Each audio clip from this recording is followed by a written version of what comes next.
Hey, good morning, everyone. Happy Wednesday. It's Wednesday. I've been doing this thing during COVID where I can't remember what day of the week it is, and then I'll want to check my phone, and then I'll tell myself no. Because if I start checking my phone to figure out what day of the week it is, this just goes all downhill very quickly. So it's Wednesday. Thanks for popping in here today. Super excited to talk to my friend Jake Titus. I'm going to pull him in here in a second. I know that we'll probably have some local people here who know Jake or his work, and then probably some friends from other places. So Jake and I became friends a few years ago, and I just instantly was really inspired by this guy. He does a lot of very, very sort of South Bend specific work and creative projects. And he and I will often have long conversations about South Bend and about creativity and the history of this place. And I keep learning from Jake so much. I've learned a lot through like literally his lens as a photographer, and then also a lot just through the way that he thinks about South Bend and the work that he does here. So we always have those conversations, like the two of us, usually at Oyster Bar over a whiskey. And I thought, man, with everything going on with COVID, what if we use the moment to share some of that with you guys? So I'm going to try to bring him in now. And disclaimer, I'm going to try a couple of things on Instagram Live I've never done before. Like we're going to use some features here in a bit. So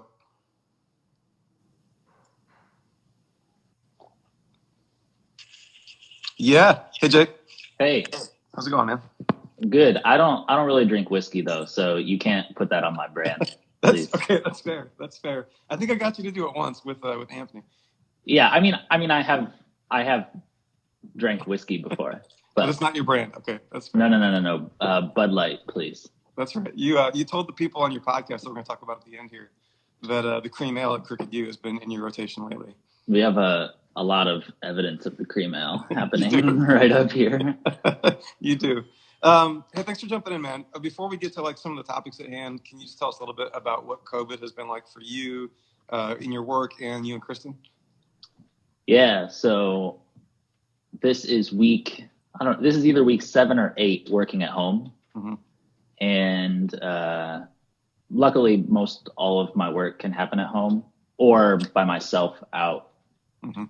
and about. And so, yeah, just been working from home. Kristen works at Hope Ministries, one of the like homeless transitional housing places here in town. And so she has been working this whole time and, but has completely different responsibilities. So she's usually, her title is stability coach. And so she's usually working with a lot of the residents kind of one-on-one on kind of a lot of different things related to stability. But she is currently in charge of the sanitization of the facility and cleaning in general. So it's yeah, a very different time for her, and a little less different for me. Yeah, right on. But the social life has been hampered. Yeah, the social life is very different, and that's yeah. I mean, we spend most of our evenings out somewhere with friends, and typically our house is full of people on the weekends, and so that is very different. It's yeah, just the two of us here. Yeah, and how are you doing with that? Uh, it's like day to day. I enjoy controlling my own space and being able to do whatever I want. And so I enjoy, I mean, I generally have my own office at the office, but I do share it with some other people. And so I do enjoy working at home. But we had a conversation about this a couple weeks ago on my podcast that is yet to come out about like the different like spheres of community that we need. And that helped me realize that like I have no problem with this kind of like personal relationship aspect of this, because like I'm still on calls with my like good friends and people who I work with, and Kristen is obviously here at the house, but the like social and public spheres are just non-existent pretty much. And it's weird, you when you're like out at like the bar or whatever with like 2 or 3 people, you think that right now you're still accomplishing that by getting on a call with those same people. Hmm. But there is something about sitting in a public place with a bunch of other people that you don't know, don't even talk to, there's some sort of energy missing. Yeah, some kind of belonging. I totally relate to that. Yeah. Yeah. Well, hey, before I'm gonna move through a bunch of stuff here because I'm really excited to ask you about it.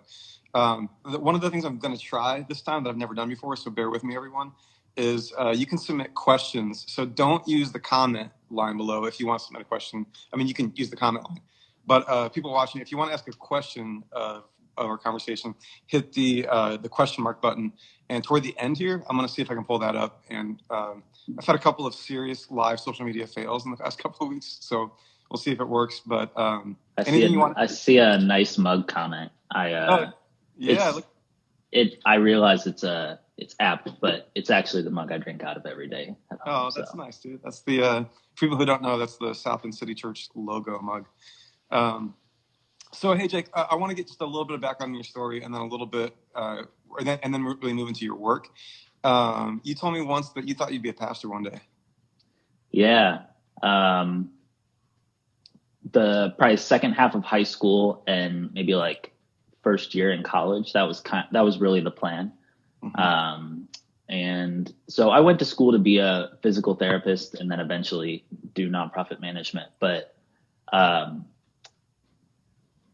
that was kind of like I didn't want to go to a Christian school. I wanted to go to like a public school. And so I went to Indiana University, but planned on like, I'm going to study something, but then I'm going to be in some sort of like church work, mm-hmm. Pastor. Yeah. And what happened? So due to some political belief shifts in my life, that didn't work out. Not that it couldn't have, I guess. I was planning on the summer after my sophomore year of college doing an internship at a church that I had like a lot of relationships at and a lot of like family history there. But this was during the 2012 presidential campaign, mm-hmm. Mitt Romney and Barack Obama. And I kind of threw out like a 9-12 month period, went through a complete like shift from being like very dogmatic Republican to not really sure what I thought, but I was going to vote for Barack Obama. And that was kind of and I had kind of, as I've continued to do in life, I'd kind of done all of that publicly. And sometimes I think the benefits of doing that have outweighed the drawbacks for me. But at that point in time, I wasn't really thinking about that decision. That's just what was happening. I was just posting my thoughts on Facebook. And as I was in this kind of gray area of trying to figure out what I thought in real time. And that was not received well by not the pastor. I'll say that, like, he was perfectly fine, but he would have had to kind of go to war with some members of the congregation that just wasn't worth it for a college sophomore internship. So then that just kind of I was super bummed out by that and kind of bummed on that seemed like the path towards some sort of purpose in life. Mm-hmm. Just like getting a job and doing something seemed I don't know. I grew up and like all of my family and family friends all worked in nonprofit work or church. And so I think that's kind of the paradigm I had for what it looks like to do something meaningful with your life. Mm-hmm. And but a friend of mine pointed me to this group called the CCDA in kind of the month following that and said, like, this is a world of people who are kind of thinking in the same direction that it seems like you're heading. Mm-hmm. And so I reached out to Noel Castellanos, who was the director at the time. And mm-hmm. And that was kind of a life changer. Quick sort of reference for people. So CCDA, Christian Community Development Association. This is the one church conference I've been to in my life that isn't full of just a bunch of white men, basically. It's the only church conference I've ever been to. Yeah, there you go. Yeah, so this is anyway. It's essentially a church conference of sorts, but really motivated by issues of justice and led and really sort of advocating for marginalized communities, led by and advocating for marginalized communities. And is that a fair summary? Yeah, and it I would say it's kind of split maybe down the middle of people who are working in churches and then people who are working in nonprofits Right. that have some sort of faith motivation to what they're doing. Mm-hmm. And it's a pretty wide spectrum of along that. But I was kind of pointed in that direction by a friend that was like, you clearly have some sort of like faith motivation behind what you're doing, and that's meaningful to you. And like, that's what purpose looks like. And so then I switched my major into nonprofit management and figure that out. So then you end up directing the Beacon Community Center. I'm kind of skipping ahead here a little bit, but is that your first work out of college? It was, yes. Yeah. And it's what got me to come back to South Bend. I wasn't really planning to come back to South Bend, but so the Beacon, a church here locally that my parents were part of after their church had just merged into that church. And that church had been given the old Beacon bowling alley out by the airport on Lincoln Way. And they, weren't going to turn down the gift of the bowling alley, but didn't really envision the church owning a building or having like a church building at any point in their future. And so they set up the Beacon as its separate nonprofit to be a community center. And the church would be one of those tenants using the building, but they would be one of many. And so at the time, the pastor was trying to pastor the church and run the community center. And they asked me if I would come back. And I was a 22-year-old kid who had just studied nonprofit management and was being asked would I come be like the first director of this community center but quite literally open it. And that wasn't something to be turned down. Mm-hmm. Yeah. How long did you do that? I did that for about 18 months. Yeah. Okay. Yeah. I moved back in May of 2015.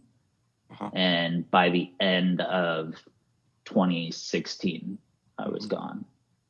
So there's another stop or two between that and what you're up to now. Yeah. But how would you, I always like to make you answer this question because I feel like it's fun to hear you try to answer it. What do you do now? So, I don't exactly have an answer fully fleshed out, but I think I do like creative projects centered around the place of South Bend is maybe the way to describe it. Yeah, I don't know if I've ever heard you say that. It actually sounds really good. Creative projects centered around the place of South Bend. Yeah, that sounds right. Yeah, good. We're going to get more into what those are. But one piece on that is taking pictures. I think a lot of people who know you might know you for your photography. Because you put out a lot of really compelling stuff and it's very, very place centric. Here, I'm going to pull up some of your photos in a second if this works the way I hope it will. And we're going to talk about a few of them. But like, when did you always take pictures? Has this been like a hobby since middle school? No. It became a hobby when I moved back. And so when I moved back and I live in the near Northwest neighborhood, my parents live in the far Northwest. And so a lot of life has kind of been centered around this part of town. And we had an old abandoned brewery, Drury's Brewery here in the neighborhood. And once I came back, I became very intrigued by it and just started to explore just on my own, just walk around. So this is, can you see that, Jake? This is one of your images of Drury. Sorry that my face is like right in the middle of your beautiful image. That's really obnoxious. Perfectly fine. So these are a couple images from Drury's. Tell us a little about this place and why you were taking pictures there. So anyone who remembers this while it was still standing will know if you're driving up Wilbur and like the park is on your right, you would see this, the building on the left there the big kind of rectangular building. Mm-hmm. You can see on one side, half of it doesn't have its walls. Mm-hmm. So on the other side, the entire facade is missing its walls. And a little different than this side, it has kind of traditional factory pillars on the inside in that. And so it is I mean, you couldn't kind of design a more visually interesting abandoned industrial space. And so I was just intrigued by that. And so I ended up just one day pulling my truck over and walking in. And the other photo is kind of the view as you walk in, and just started taking pictures. And pictures were just a way for me to share what I was seeing around town. It wasn't, I didn't think of myself as a photographer. It was all just on my phone at the time, and just started posting those to Instagram, and quickly found out that there weren't a lot of people doing it at the time in South Bend. Was there a moment when you were like, I think I'm a photographer? Yeah, I mean, I guess when I bought a camera, buying my first camera was like this huge turmoil-filled decision. It's kind of like funny in hindsight. I think I spent like $300 on it, which at the time was, yeah. Well, it's interesting now that like I have a business. It's spending $300 on like your core equipment that you need to run your business is pretty inexpensive. Like that's a great business to be in, but at the time, they were just posting images on Instagram, and and $300 was like a huge amount of money for us at the time. And so, yeah, it was very, we like weighed it very heavily, buying that first camera. And I think that kind of shifted the way I thought about it a lot. Yeah. There was one other moment I can remember where I was, at the time being director at the Beacon, I would kind of go to a lot of like community meetings and stuff like that. And, I went to one at the Snipe Art Museum, and for outsiders, reference, that's an art museum on the campus of Notre Dame here in town. Yeah, and it was, I mean, kind of hard to decipher why I was there. Was I there in my like photography capacity or as director of the Beacon? But I introduced myself as a local photographer. Okay. And a friend of mine was there who kind of knew me in both of those worlds, and he came over and was like, "That's really good. I'm glad you made that switch now." And, yeah, nice. Okay. I was still at the Beacon at the time, but started to realize like, yeah, this isn't just a hobby that I do on the side anymore. Yeah, you started doing stories where you would like pick a subject. Like a photographic subject, and you would create like a series of images. This is one of the early stories. Again, I hate that my face is like right there. But yeah, so you went out right for like a shift and followed along with waste management workers, right? Tell us a little bit about this. Yeah, that was the story that kind of created the website. At the time, I was just posting stuff on Instagram, but ended up working with this class of Notre Dame students who had kind of stumbled onto my work, and I was helping them they were helping the city think through a new website design. And one of the things they wanted to do is kind of personalize city services and give a human face to those services. And so I ended up, following these two guys through some West Side alleys right off Western Avenue for, 45 minutes to an hour, just running behind their truck, taking photos for the morning. And by the end, I had this nice kind of sequential set of photos that kind of went in order nicely and kind of showed the whole process of them. The city was moving from alley pickup to street pickup with like the robotic arms at the time. And so this was, one of the last kind of weeks that they were doing this work. Yeah. And, so I wanted to share that story and didn't have anywhere to do it in a kind of nice, coherent way. And so, started the website. You and I were kind of through text message, we were leafing some of your photos, thinking about what we might talk about. And I remember the story and how much I liked it and how fascinating it was. And then lately I've been thinking about, there's all this talk about essential workers during COVID and how there's like there's certain kinds of work that as a society we call like essential. And so that work continues even while other kinds of work either has halted or is having to be altered really dramatically. Right. And I think a number of thoughtful people have pointed out that when we actually ask what's essential and you kind of look out at the landscape and you consider what kind of work is essential, it also turns out to be the same kind of work that often gets treated as really disposable, or the people who do the work, right? They're kind of out of sight, out of mind. There's not a lot of glory in the work. They're not very protected. The wages may not be that great. And I just kind of love how like your story gave it maybe a bit of dignity, or it didn't give dignity, but it just like the dignity is already there. But like it, I don't know, just gave visibility to the kind of work that's, I think, really hard work that makes a city flourish, and a bunch of us probably take for granted. Yeah. And I feel like all of that's kind of a thread in your work, is you kind of have an eye for things that that a lot of us wouldn't really think to notice. Like a lot of us drive by empty buildings in South Bend all the time, and probably just maybe dream about the day when they'll, you know, have some cool new restaurant in them or something like that. But you kind of have this way of stopping and seeing things like right where they are. For you, does that feel super strategic, or does it feel instinctual? Are you just going where your gut takes you?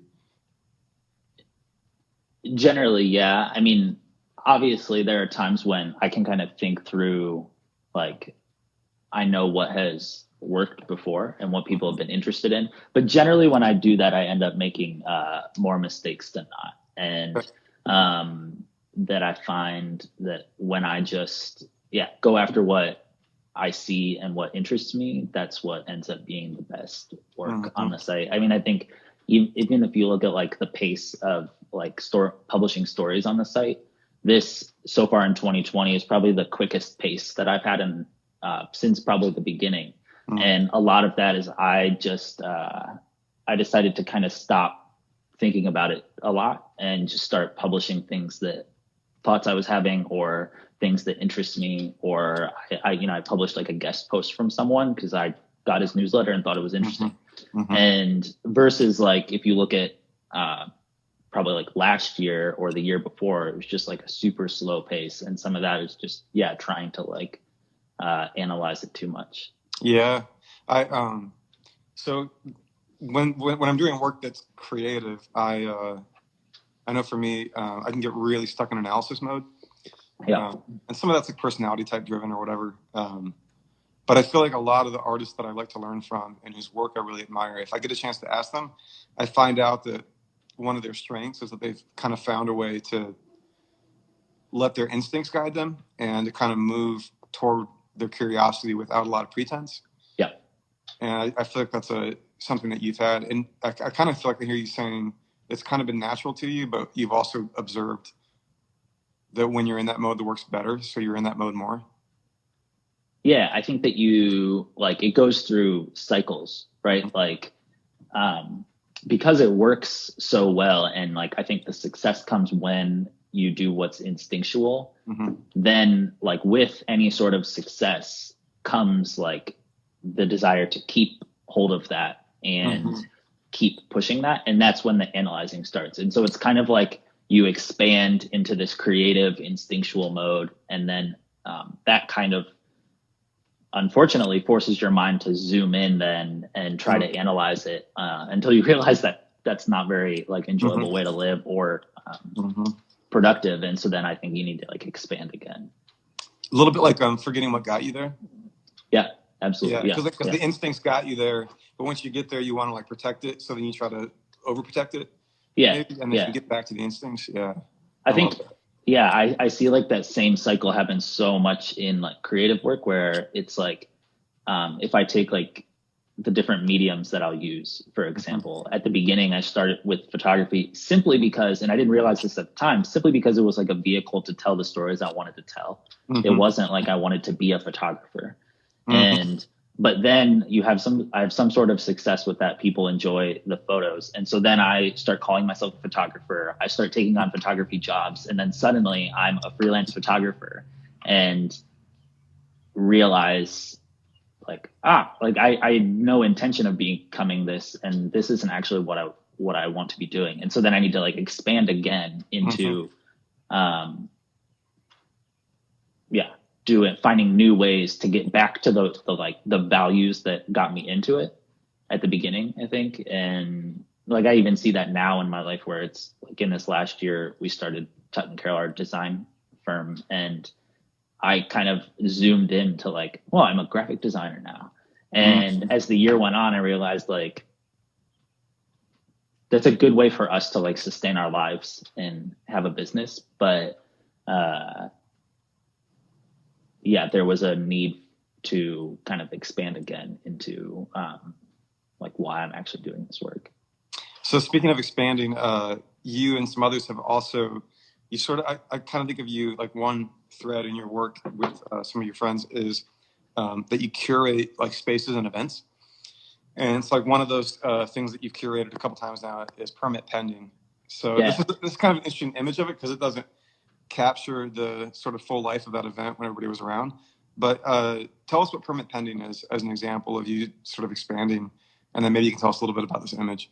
Yeah, so Permit Pending is a project between myself, Helen Kramer, Dustin Mix, and Maria Gibbs, where we try to take abandoned or underutilized spaces and use them as testing grounds for new projects. And that's a pretty loose term, I would say, for loose projects. And so we did 3 of those last year. We had planned for some more this spring, but obviously that's not going to happen currently.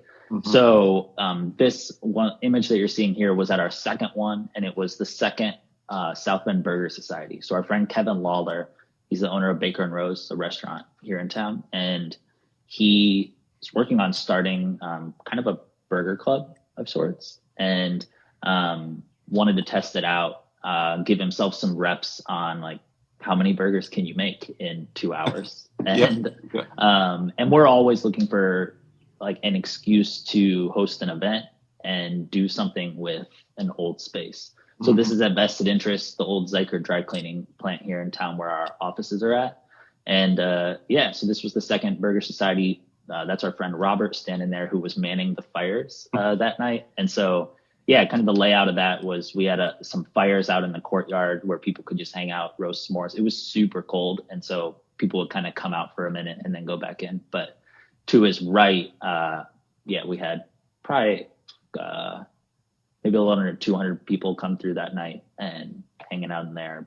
Just super simple, a bar, burgers. Yeah, it's the kind of thing like you stumble into. I think it was the first permit pending you guys did with Burger Society. I had a friend from Long Beach, California, in town, and kind of wanted to show him a bit of South Bend.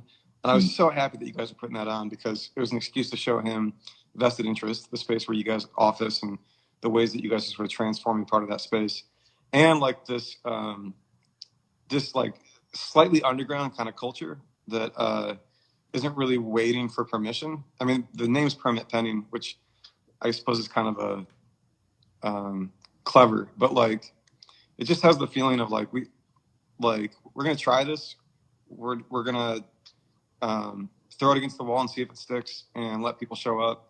And I feel like the amount of people who show up for that kind of thing demonstrates just how hungry people are for the kind of spaces that you're creating.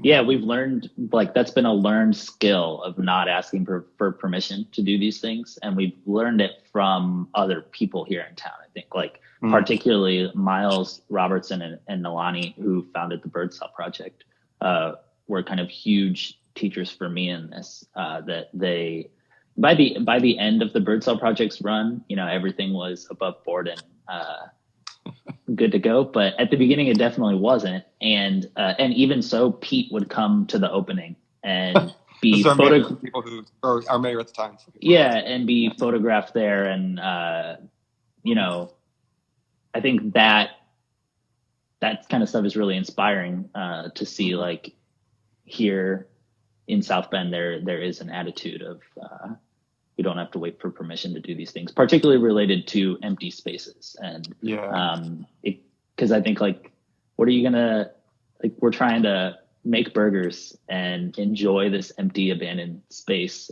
and are you gonna tell us that we shouldn't do that? I have a feeling that we're gonna win that argument, and so even if we get shut down at some point, publicly, I think we'll come out okay. Yeah, I like that. There's something too about,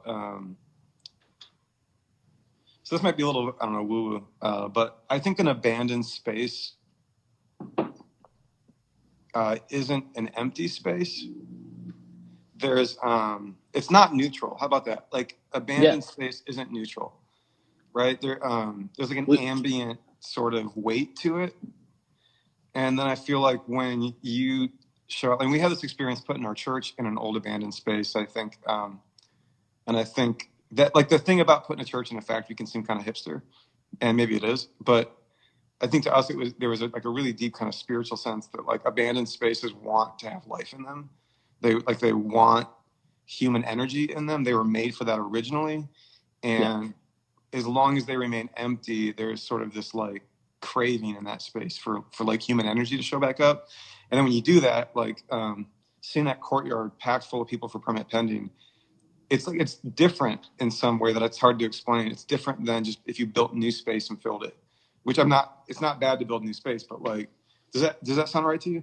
Yeah, I mean, I think a lot of it has to go back to why it was built in the first place. Like we all know what neutral spaces feel like, and they are kind of spaces that are built without a purpose from the beginning, and then a developer hopes that they find a purpose, right? Yeah. Like this Yep. would be like I don't know, maybe the 90s iteration of this would be like people who built strip malls on spec, and Yep. they're just like, well, stores will want to come and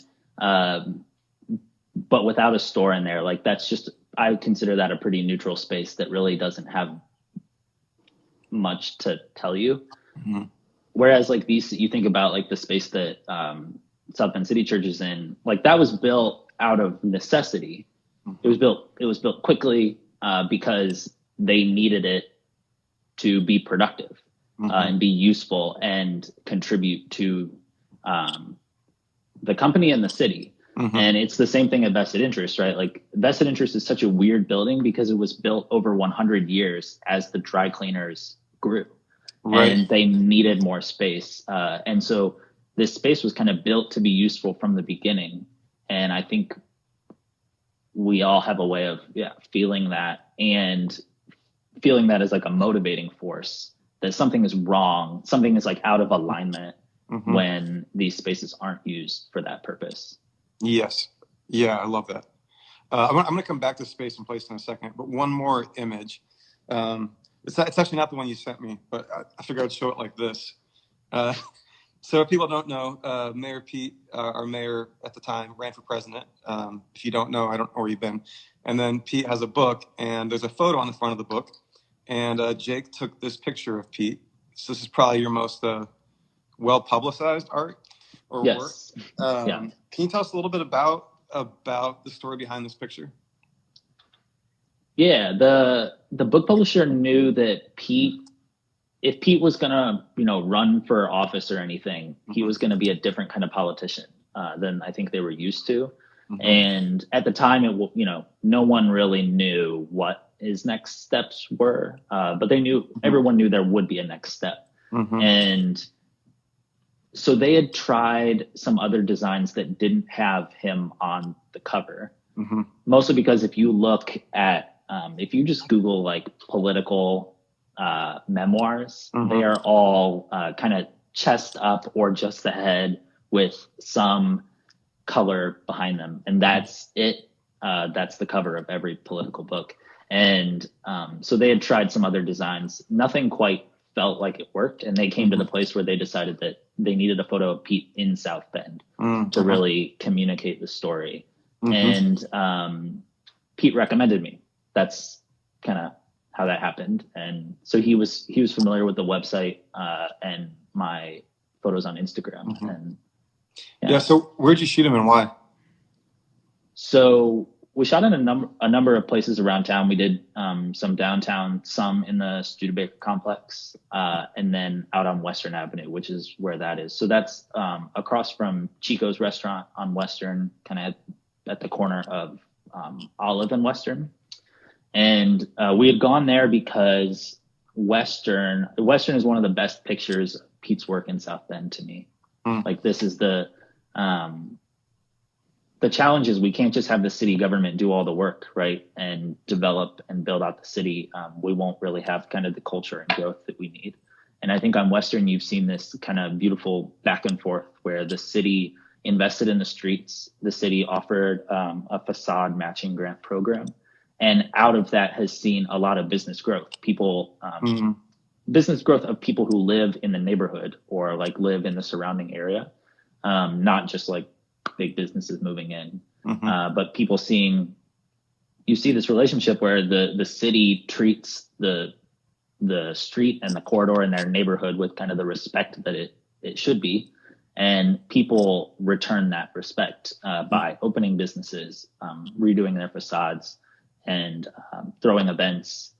And so I think that Western has been this great picture of what happens when you have a good mayor and an effective city government that actually believes in doing something good.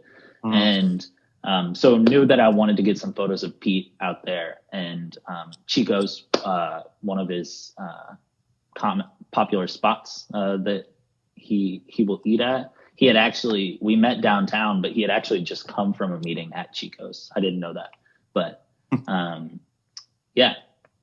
Yeah, that's a great image, man. The other reason I wanted to bring this up is, by the way, we're going to do questions in a second. So if you guys are watching and you got a question for Jake, there's a question button down below. Don't use the comment for the question. Use the question button for the question. There's already a few there, but we're going to pull those up in a couple minutes.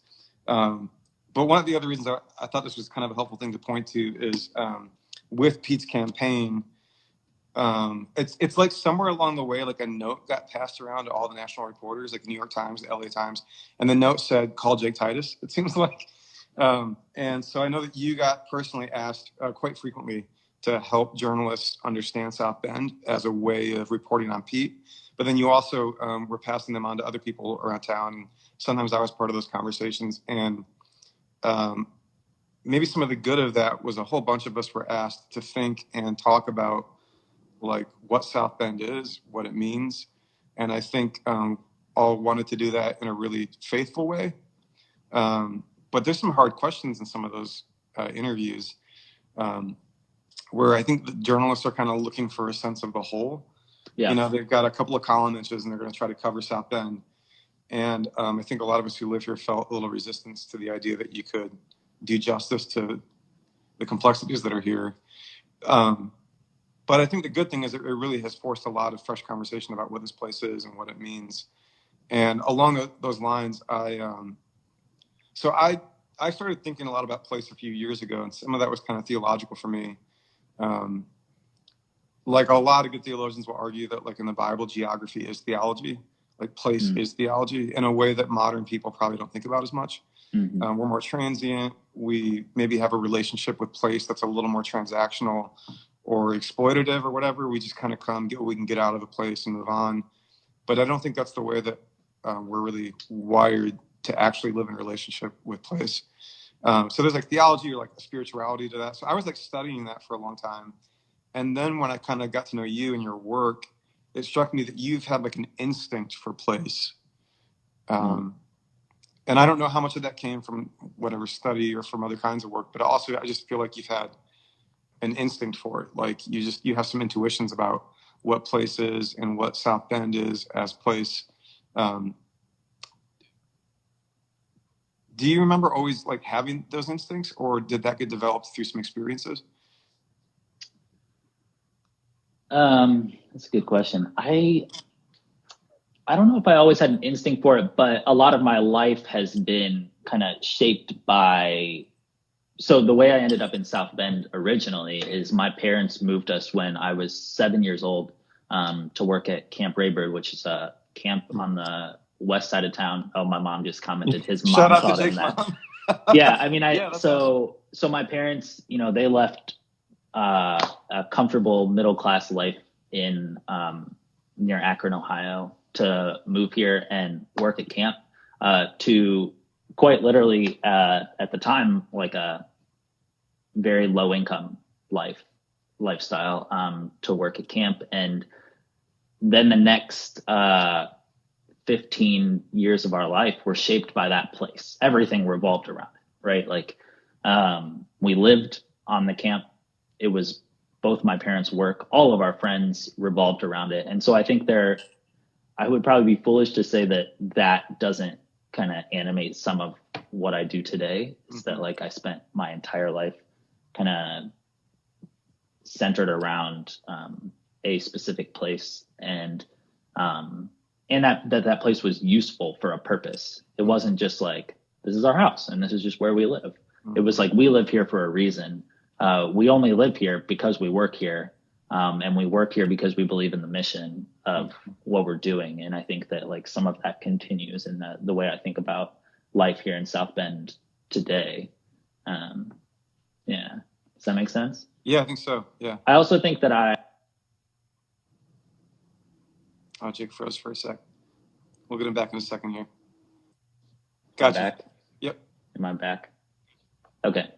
I think in a way, somewhat blessed to have not grown up with a lot of like means that would have allowed me to be transient. I didn't imagine myself growing up in South Bend, but I don't know that I could have told you exactly how that was going to happen.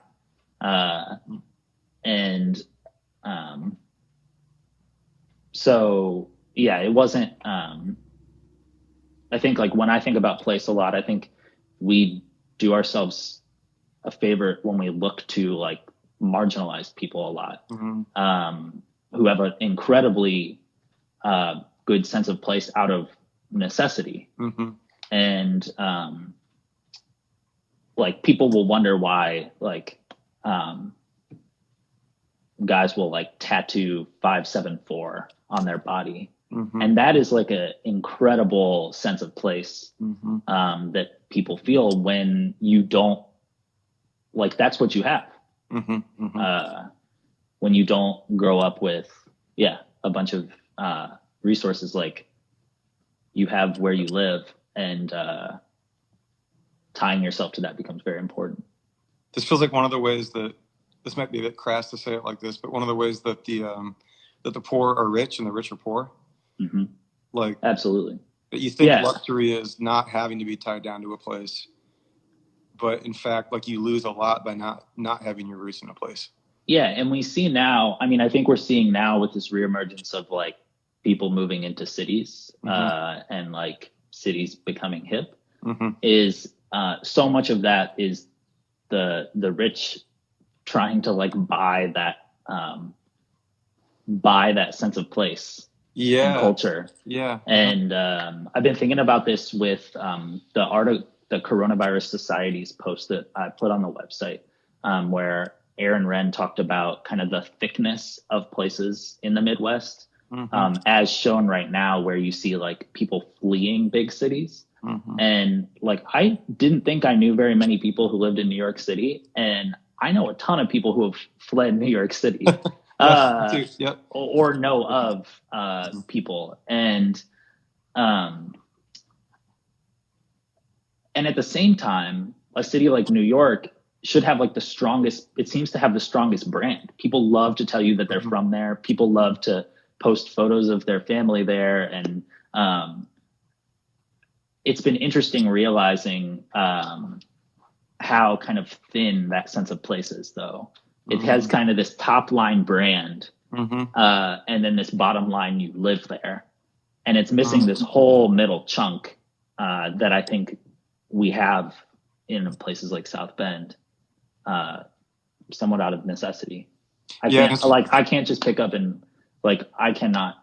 and move to a big city to enjoy the association of myself with that city.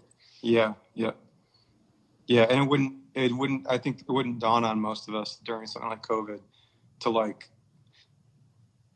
go home, because like where would you go? Like, this is kind of it, right? Like, right. Yeah. One of the things that I think a lot of people who think about place would say makes place is history, right? And like when you think of places and you like revel in their sense of place, I think you think of history. Like Chicago, I think about like Second City, right? Well, that comes from that phrase comes from when the whole city burned down and they built a new one on top of it, and now you have like Second City comedy and all this stuff. And so, like, I think a deep sort of appreciation for the history of a place is part of what like lends weight to place. Yeah. And that's whether it's your photography, which is often featuring historic places, or the other project we're going to get to for a sec here, I see like one of the things that you're doing is helping us sort of see and understand and appreciate the history of this place, which I love. So you got a new project. It's a daily podcast called This Day in South Bend. Will you tell us a bit about that? Yeah, so it's daily, and that meaning weekdays. So Monday to Friday, I simply read an article from the South Bend Tribune archive on this date in some year past. So last night I read one from 1898, the day before, I think it was maybe 1920. And so I kind of searched through. It came about because I spent a ton of time searching through the archives of the South Bend Tribune anyway, and was constantly finding interesting things that are either just like entertaining, funny, kind of different ways of life than we do now, or like the origin of things that we see now in South Bend, or like interesting ties to things happening now, and that can kind of help us think through some of our problems today. And I would find these and either just save them for myself or send them to like one or two people who might be specifically interested in that. Like if I would find one about an interesting restaurant, I found one about an old supper club in downtown South Bend, and send that to my friend Kevin, who owns a restaurant, and he's interested in that. And I started to realize like we should be sharing these stories more broadly than just texting it to a couple people. And it might be really interesting as like a practice to every day be finding articles, and we might learn a lot and might open up some interesting conversations about things today. Yeah, I love it. So I don't know if this is a podcast that people think they're looking for, but I'll just say like most days I listen to it now, and it's brief, right? Like an episode might be 3, 4, 5 minutes. Yep. Yeah. So it's brief, but I actually find it's really grounding. Like I start my day in South Bend. The context of my work is South Bend. The people I love, a lot of them live in South Bend. And there's something strangely grounding about just this little touch point every day with the fact that this place has a history. And they're kind of fun sometimes. Like there's the rancher from Oregon who writes the letter to the mayor of South Bend asking the mayor to find him a 24-year-old woman to marry. Yep. Because he had heard that like the women in South Bend or in the Midwest or something were. He heard that women in places like South Bend were looking for a Western man. Yeah. And somehow that letter gets sent to the mayor and then published in the Tribune. Did you say it's on the front page? Yeah. Anyway, so sometimes they're amusing too. But I would really encourage, especially South Bend people, to like take advantage of it. I think you'd be surprised at really like the richness that it sort of lends to your experience of calling a place like this home. Yeah, well, Jake, I got a few questions here that I think that I popped. I haven't seen them yet. I'm gonna pull them up and see this is all new to me. I'm gonna see what happens when I push this button. All right, let's start here. Michael Jarrett says, can you see that too? I can see it. Jacob is clearly an imaginative dreamer. Any advice on how you turn dreams into reality? And I wonder how I see the rest of it. I don't see the rest of it either. Could you touch on how? I'm touching, tap this one and share with your viewers on how COVID-19 might ... And that's, let me try a couple more buttons here. I'm sorry, guys. I'm pushing that and that's all we get. Michael Jarrett, I'm sorry about that. That's super annoying. It's like we get that far. If you're still watching, you could add it in the comment and maybe we'll take it from there. Let me try another one here. How about this one? How do you find, and do you feel like the way that you show up and love our city makes you a pastor of your realm in your context? I like that one. Like, do you think there's a way in which you're pastoring the city, or that your work is pastoral still? Yeah, so I don't think of myself as a pastor, but I did realize a couple of years ago that there was a common set of values running through what I was doing. And I talked about earlier about this like kind of zooming in and expanding process of going through like the different kinds of work that I do. And that kind of came out of a failure to look at those core values of why I was doing that work. So I would go from like, I'm a photographer, then like I'm a graphic designer. And a lot of things changed for me when I realized the same reason why I originally wanted to be a pastor and then why I got into nonprofit work and then started taking photos. There's like a common set of values that runs through all of this. And my job is to be in service to those values and like giving some sort of like flesh and blood to those through my life. Say that again. But my job is to like give some sort of flesh and blood to those values in my life through whatever kind of work I find myself doing. Mm-hmm. And sometimes that's going to be photography. Sometimes it's going to be gathering people by hosting events. So, yeah, I mean, I think, pastor is an interesting like label, but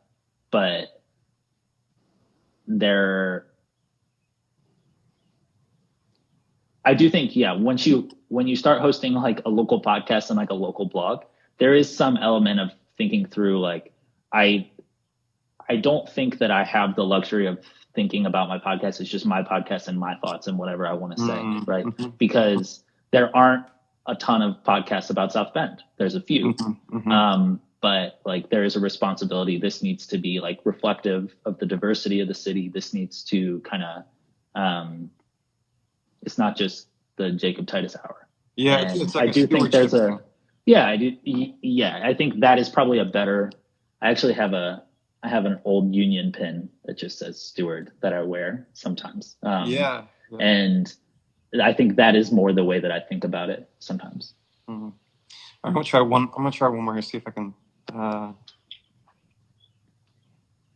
Let's see. Zach's asking, has any aspect of your life or work improved as a result of the pandemic?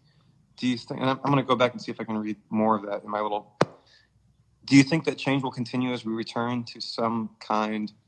All right, I'm going to do a little digging around before I try this again. But Zach's asking, has any aspect of your life or work improved, and will that change continue when we kind of get back to normal?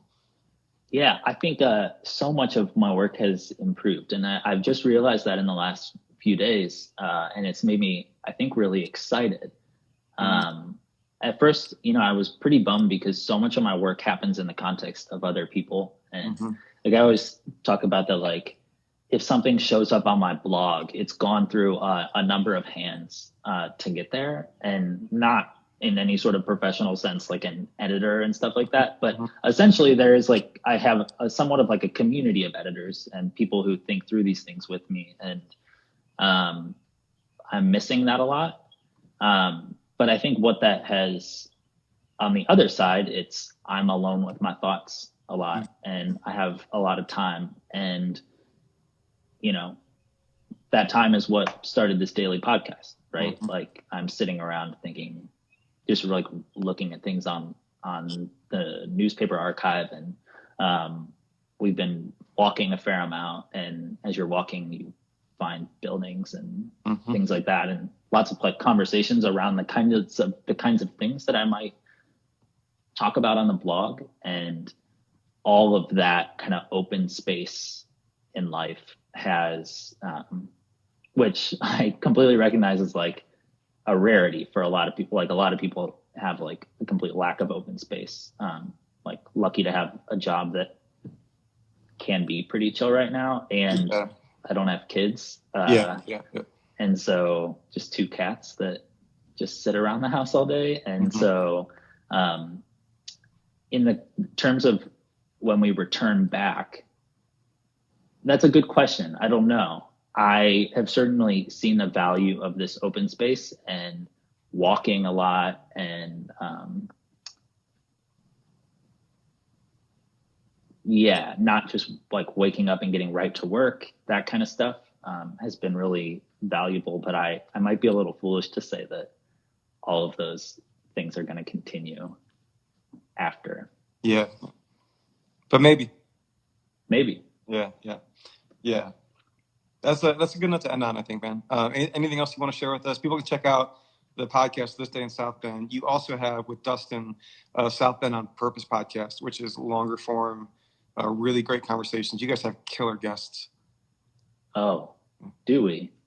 Um, I guess this is a good time to tell people that as soon as I finish editing it, which it's really an open question, Jason is going to be our first guest back on the podcast. And it's a doozy. It's currently at 4 hours. We might get down to 3, but we're not going to get under 3. I don't. I was wondering what your plan was for that. Oh, I mean, it's hard. It's really challenging to edit more than an hour out of a conversation. Yeah. So when people get really desperate for new content during COVID, there's going to be a very long conversation out there for them. That's good. How else? What's the best way for people to really tag along with your work? Is it West SB, the mailing list? What? I mean, yeah. If you join the mailing list, you could do that on westsb.com at the bottom of any story.